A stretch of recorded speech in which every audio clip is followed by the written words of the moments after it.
général, commence ma journée assez tôt, à partir de 9h15, 9h30. Je commence à travailler pendant mon petit déjeuner. Et par la suite, vers 10h30, je prends un exercice physique quelconque. Quand je peux monter à cheval, je monte à cheval. Quand je peux pas, je joue au golf.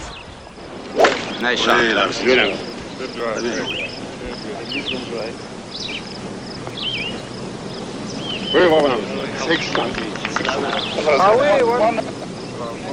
Pendant ce laps de temps, du reste, les choses continuent à se traiter, soit par téléphone, soit par ordre à donner et à recevoir. Je déjeune en général entre 1h30 et 2h. La plupart du temps avec quelques ministres. Après un repos, bien je reprends mon travail entre 17h et 17h30. Ce travail n'est pas toujours le même. Il peut aller, comme vous avez pu le constater depuis la présidence d'un conseil des ministres, à une commission interministérielle, à la remise de fonctions de haut grade dans l'administration civile ou militaire. Il se peut aussi que je reçoive des gouverneurs ou d'autres fonctionnaires.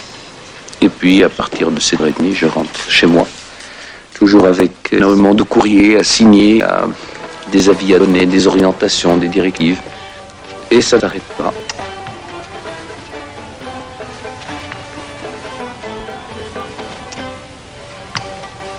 Quel est le personnage, le roi Hassan II? Il est certain que ce personnage change beaucoup, tant vu par soi-même, selon les états d'âme et les moments, que vu par les autres. Et même en pleine subjectivité, le sujet ne peut pas être analysé de la même façon ni sous tous les angles.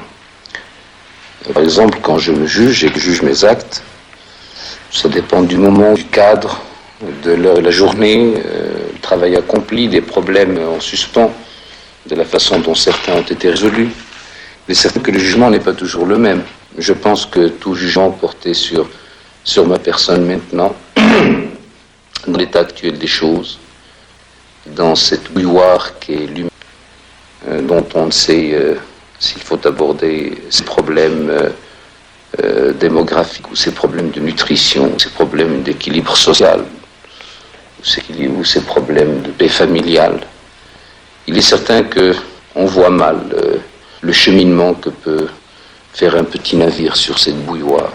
Mais l'humanité ne peut pas permettre, dans cette deuxième moitié du XXe siècle, de porter un jugement quasiment définitif sur un responsable à l'échelon étatique. Très tôt, tant de l'extérieur qu'à l'intérieur du royaume, Hassan II doit affronter les risques du métier. En 1965, Mehdi Ben Barka, leader prestigieux de l'opposition marocaine, disparaît à Paris. On pointe du doigt le ministre de l'Intérieur, le général Oufkir, et une crise diplomatique éclate entre Rabat et Paris. Des épisodes shakespeariens secouent la monarchie en 1971-72. 2 complots, 2 putschs militaires visent à supprimer le roi. Lors d'une réception au palais de Skirata en juillet 1971, des conscrits tirent aveuglément sur tout ce qui bouge. Hassan II s'en tire indemne.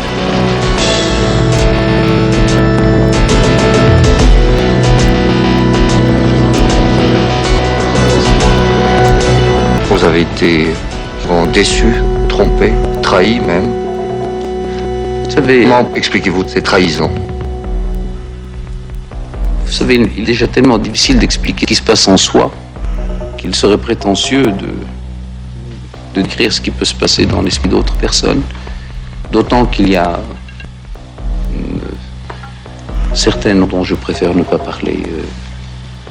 L'amitié est une chose nécessaire. Un homme qui n'a pas d'amis n'est pas un homme. Et je préfère encore, personnellement, être victime d'une amitié plutôt que d'être l'assassin d'une amitié. Je préfère que... Je ne dis pas que ce soit du masochisme, mais je préfère qu'il soit dit que j'ai été trahi plutôt qu'il soit dit que j'ai trahi une amitié. Je sens personnellement que je ne suis pas moi-même dans un certain nombre d'interviews que j'ai accordées depuis 1 an, 2 ans. Je ne suis pas moi-même parce que j'ai l'impression, vraie ou fausse, qu'il y a une sorte de curiosité un petit peu morbide, comme celle de ceux qui vont au cirque, pour voir un petit peu de près ce phénomène qui a échappé 2 fois d'une façon miraculeuse à ce que les ordinateurs auraient barré d'un seul coup. J'ai horreur d'être la vedette, j'ai horreur d'être interviewé, j'ai horreur d'être sollicité parce qu'il y a un événement qui amène la curiosité des gens. étant personnellement très respectueux de la vie des autres, je n'aime pas le côté exhibitionniste. D'autres auraient tout fait au lendemain de ce qui leur est arrivé pour payer les gens et qu'ils viennent le voir.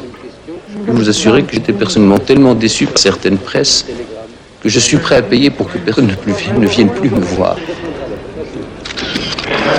Pensez-vous que le général Oufkir est trempé dans le complot de Skiraf et dans la négative, comment expliquer? Mais d'une façon générale, je peux vous dire une chose, c'est que tout le monde, toute la presse française se posait la question. Comment est mort Oufkir? Pourquoi est mort Oufkir? Qui est Oufkir? Mais aucun d'eux ne se posait la question, comment allait mourir Hassan II?